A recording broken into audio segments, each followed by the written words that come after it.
Olá pessoal, eu sou Janaína Martucelli e vocês estão no canal Forragicultura e Pastagens. Hoje nós vamos falar um pouquinho sobre a origem das principais plantas forrageiras comumente utilizadas nos sistemas de produção a pasto no Brasil. Ao contrário do que muita gente pensa, a maioria das forrageiras que a gente utiliza não são forrageiras nativas do Brasil. São forrageiras que foram trazidas de outras regiões do globo para o nosso país. Então é muito comum a gente chegar numa propriedade e perguntar onde estão as novilhas e o produtor responder no pasto nativo. E quando a gente vai olhar esse pasto nativo, a gente quase não encontra nenhuma planta forrageira nativa nesse pasto. A gente vai encontrar forrageiras que são de outras regiões do globo. Tá? Mas isso aí é um confundimento que não prejudica em nada a nossa estratégia de manejo. Mas é interessante que a gente consiga entender a diferença dos conceitos entre pastagem nativa e uma pastagem naturalizada. Então a pastagem nativa ela vai ser formada especificamente por plantas de interesse forrageiro que se desenvolvem na própria região. Um exemplo clássico disso são os campos nativos do sul. Por outro lado, as pastagens naturalizadas vão ser aquelas formadas por plantas que não são nativas da região. Tá? Então, os capins que a gente utiliza no nosso sistema de produção, como por exemplo capim braquiária, pânico máximo, são plantas forrageiras de origem africana. Um exemplo muito clássico do que seria uma pastagem que a gente confunde chamando de nativa, mas é naturalizada, é o capim gordura, o Melinis minutiflora. No estado de Minas Gerais, ele é utilizado em abundância. Então, não raramente você encontra propriedade leiteira que ainda utiliza na sua base do seu sistema de produção o capim gordura. E muitos dos produtores acreditam que o capim gordura seja uma planta nativa. Entretanto, no seu histórico, o capim gordura é uma planta de origem africana que foi trazida para o Brasil juntamente com os navios negreiros. O que é a mesma história, por exemplo, dos capins colonião e Guiné. O capim colonião, inclusive, tem esse nome porque ele era utilizado na época do Brasil colônia.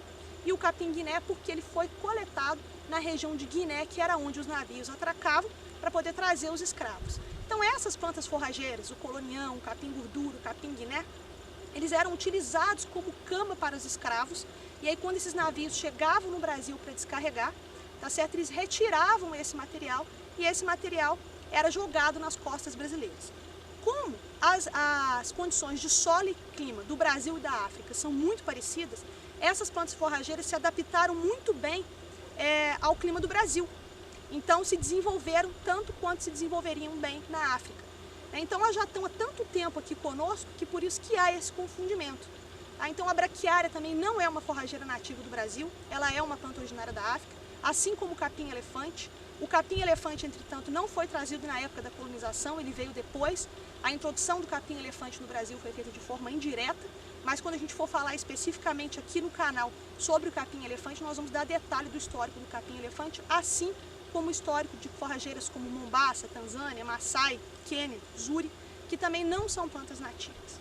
Então é importante a gente entender que o pasto naturalizado é aquele que em algum momento a mata nativa foi retirada para que a gente implementasse qualquer outra cultura, por exemplo, café e cana. Essa cultura foi abandonada e uma planta forrageira então chega para ocupar aquele espaço, mas sem os devidos tratos agronômicos. Então ela foi colocada naquele sistema, tá, de forma indireta, não diretamente pelo homem. Então por isso que há esse confundimento do que seria o nativo e do que seria o naturalizado. Tá? Então é importante a gente ter essa definição desses conceitos. Nós vamos ter o conceito de pastagem nativa, que a gente já falou, pastagem naturalizada e a pastagem cultivada, que é aquela que foi implementada com os devidos tratos agronômicos, com o preparo do solo. A pastagem cultivada, na maioria das vezes, ela é implementada com uma forrageira exótica. Tá? E aí a gente tem, que não pode deixar de comentar aqui para vocês, que essas plantas forrageiras de origem africana, elas se desenvolveram num processo de coevolução com os grandes herbívoros.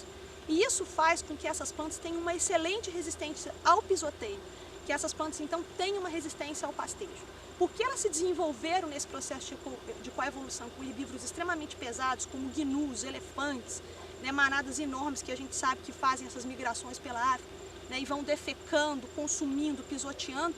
Elas aprenderam a utilizar estratégias de escape e tolerância ao pastejo que permitissem que elas fossem resistentes ao pastejo. Tá? Então, as nossas plantas nativas, de forma geral, elas têm um problema muito sério com questões relacionadas à resistência ao pisoteio. porque o herbívoro mais pesado que nós temos aqui nas Américas é a anta. Então, esse animal ele não tem capacidade de imprimir nessa planta forrageira essa capacidade de tolerar e de escapar do pastejo com estratégias que ela utiliza, como, por exemplo, abaixar um pouco o meristema apical e não deixar ele exposto para ser consumido pelo animal. Tá? Então, na verdade, o que acontece? A vinda dessas plantas da África, né, que se desenvolveram nesse processo de coevolução com grandes herbívoros pastejadores, fez com que essas plantas fossem, então, utilizadas nos sistemas de pastejo no Brasil de uma forma bastante interessante, que deu a elas, então, essa resistência ao pastejo. Então, qual é a mensagem que a gente deixa hoje para vocês?